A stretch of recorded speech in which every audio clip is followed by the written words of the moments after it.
So this was like back in 2013.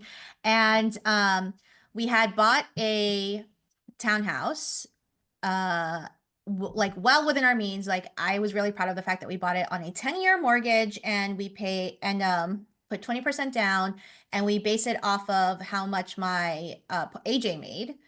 So that like if one of us lost our jobs, like we would still be able to afford it. So we were very smart about that. And then I got the HGTV bug at the time.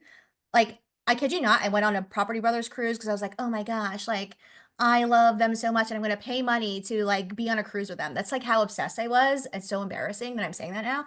And so we went on this Property Brothers cruise and I was like, you know what would be a great idea for us to start flipping houses, even though I have no freaking idea what we're doing.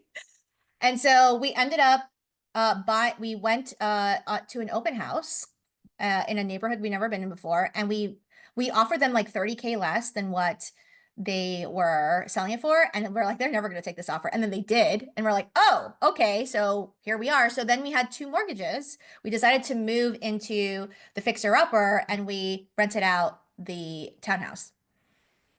But then what I did not account for was that I was going to quit my job, that I was going to go back to school, get $72,000 of student loans, that my husband and I, like, I was also probably like in the worst health of my life at the time. And so I like followed that like mythology back then of like, oh, you know what's going to solve all these problems? Passive income. Except that property, our first tenant was great, but our second tenant trashed the place. So like, and I remember specifically, I remember this night like very clearly where we got a call in the middle of the night at like 1 in the morning and our like tenant had locked themselves out because they went like drinking or something like all night. And I was like, I don't want to do this anymore. Like I've got a midterm next week. So I'm saying all this in the sense of just like I love real estate. Real estate has been a big portion of like how I built wealth in the past, but the timing back then was not good.